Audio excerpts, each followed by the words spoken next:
Lalonde's motets provided an oral counterpart to the physical space that glorified Louis XIV. The Versailles Chapel was the focal point of Louis's last building campaign from 1699 to 1710. The chapel was dedicated to Saint Louis, patron saint of the Bourbons, and features sculptural and painted decorations of Old and New Testament themes, and at the foot of the steps leading to the altar, a crowned monograph of an interlaced double L, alluding to Saint Louis and Louis XIV. The chapel and the music composed for it formed a vital part of the history of France, as told by French writers of the late 19th century, an era rich in nationalist pride and prejudice. Writing in 1899, historian Michael Brenet penned this tribute to the king, his music, and his chapel. And I quote, "The old sovereign crosses by foot the galleries of Versailles to come to his recently finished chapel, brilliant with gold and light. 100 Swiss guards line the way of his passage. He passes, noble, handsome, always the king. The celebrant begins the office, and Lalonde lifts his baton. The music is a motet for large chorus. At first there is a symphony played by all the musicians of the chamber. Then the two daughters of Lalonde sing some récits and duos, accompanied by transverse flute or murray playing a bass viol solo. Singers and virtuosi compete. There are gracieuses, the légère, and all the agréments that suggest French melody. These are all ornaments. All this set off by the overwhelming effect of the choruses that follow the instruments and prepare for the end of the ceremony and the departure of the king." So here we have a compact summary of French Baroque music with its ornaments, instrumental virtuosos, chorists, and soloists, all cast with Louis XIV as the central figure. Brenet's lofty words offer a suitable time for points of summary and conclusion. The examples I presented, I think, confirm that glory and magnificence had a political function. It gave Louis XIV éclat, which is a 17th century word that meant flash of lightning or a clap of thunder, always referring to something rather unexpected but impressive. Magnificence and glory manifest themselves in music of the court in ways that created a distinctive French style, recognized and imitated for decades to come. Taken together, the key features of this style, the majestic rhythms of the French overture, the instrumental virtuosity of Marais, the dance suites, the religious solemnity of Lalonde's motets, all form a grand style, a musical counterpart to the manner of narrative painting, state portraits, literary odes, and engravings. It's worth considering why this level of promotion or self-promotion was necessary. In short, Louis XIV needed to keep his rivals, both at home and abroad, in check. The years of his reign were rife with internal conflicts as the nobility vied for power with the king. A series of civil wars, known as the Fronde, erupted between 1648 and 1653 as factions of upper classes sought protection against royal encroachments. Then there were the ongoing political campaigns, both military and diplomatic, with Spain, the Netherlands, and their allies. External conflicts were particularly troublesome in the second half of his reign. As well, the king bore the weight of taking the throne at such a young age, first as joint rule with his mother, Anne of Austria, in alliance with Italian Cardinal Mazarin, and from 1661 as personal rule without regent. From the start, Louis XIV needed to project the image, real or otherwise, of a strong, capable Catholic ruler. The political result was a form of absolutism, a personalization of power with its cultural component in a highly centralized musical establishment. Well, was it successful? And by what standards can we measure success? To judge from contemporary accounts, Louis XIV's musical campaign triumphed. It was not a mass media affair. Rather, it was directed at a close audience of cultural elite, largely comprised of foreign ambassadors who formed a substantial part of the audience for court festivals, plays, ballets, and opera. Foreign guests were also presented with gifts which would enhance the king's image abroad, medals and tapestries of events of the reign, volumes of prints presenting objects from the royal collections, and jeweled portraits of Louis himself. Reactions to the royal image were initially quite favorable. Attendees raved about the quality of dance and music at Louis' court, though an underlying tone of satire and critique found their way into artistic works from the later years of his reign. The merits of French music were hotly debated in the cultural presses of the early 18th century in the face of an invasion of Italian style. Writing in 1725, music critic and theorist Leclerc de la Vivide praised Lully's French overtures, for they contain beauties that will be new and admirable in all centuries.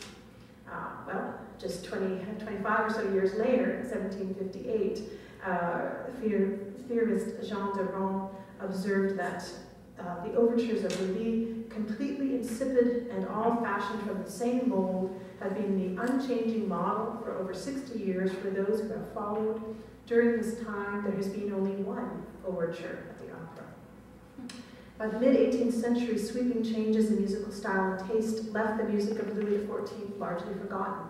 Ornate and embellished were out, the clean, linear lines of Mozart were in.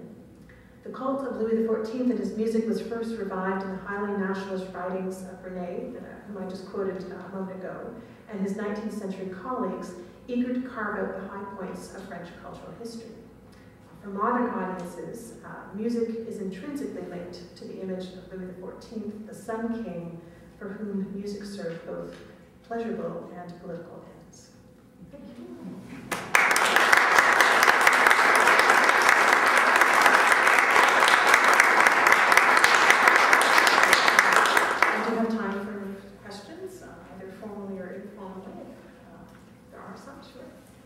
One question that I haven't quite got my mind around is how he, as king, could be a player in a play, and how that didn't reduce him to a lower class, but how it seems to be a way of elevating him.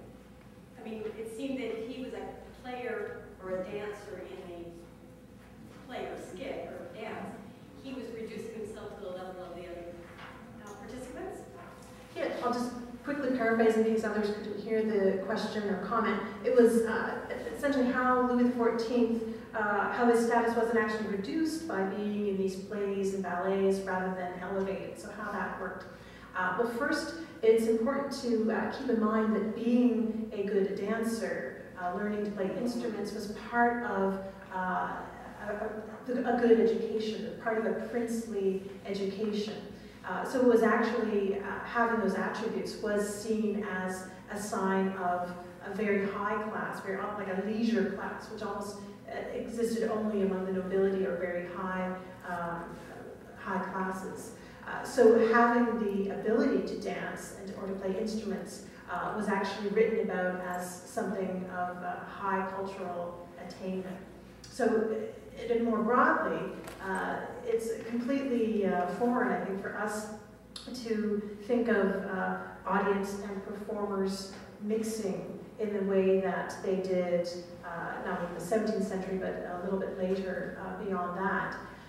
So it was completely normal, if you will, to have that kind of integration of King Louis in the ballet as well. But he was praised for it. And certainly it was seen as a sign of good upbringing, kingly upbringing.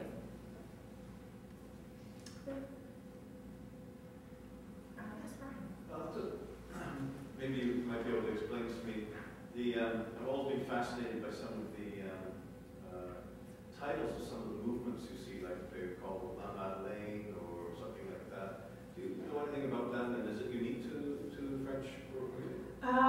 Yeah, the question about the descriptive titles, is it unique to the French Baroque?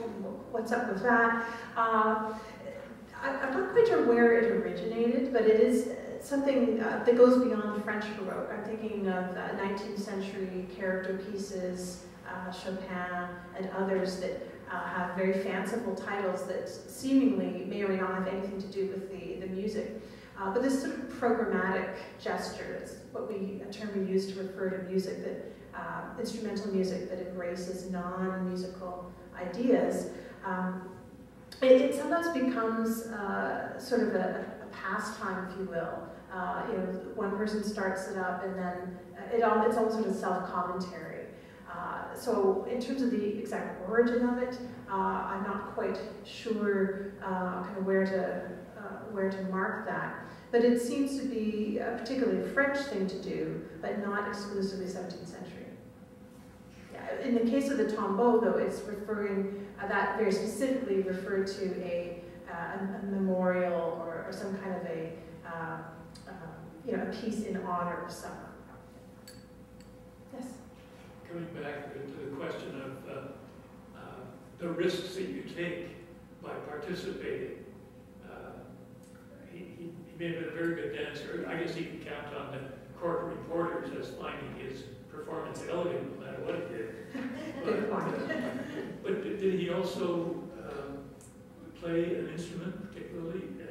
Did he compose at all?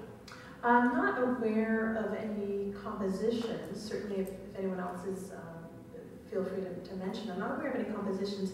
I think he did learn how to play stringed instruments, but just at a very sort of amateur level. It was the dancing that was the prime, performance medium for him.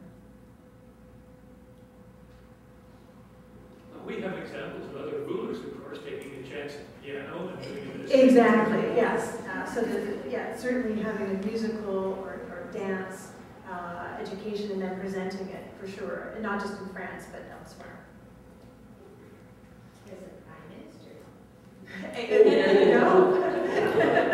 A tradition that continues to present. How do you think we can persuade Mr. Harper and his colleagues in the provinces to support the arts the way Louis XIV did, not to enhance their power, but perhaps to keep the arts alive in Canada? You got any ideas? We'll send lots of gold coins. Putting on this, this theme was not a political commentary. Susan, I'd like to thank you very much for this wonderful opening to our festival. It's been very enlightening, and I enjoyed it immensely. I hope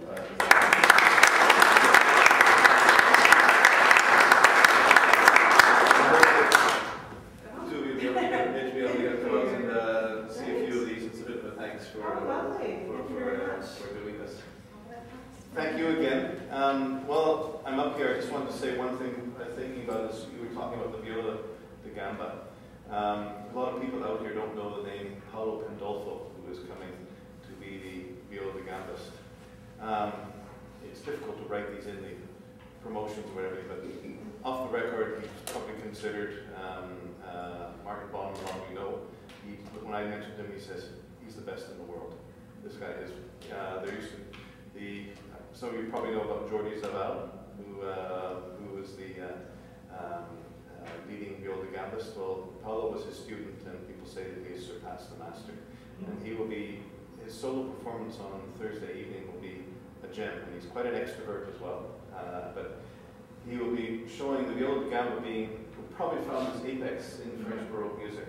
And so what we've done is that he's going to show how the viola da gamba perform music from that time, but show how from that time it is developed, and now how also it has it can be used as a modern instrument as well. So I strongly encourage you to come. So anyway, thank you for coming. If anybody'd like some tickets, I'm up here, but I know some of you have already got theirs online. Thank you very much, and thanks again. And tomorrow's talk will be with Gord Clement, and we'll be talking about similarities between swing music, jazz music, and French Baroque music.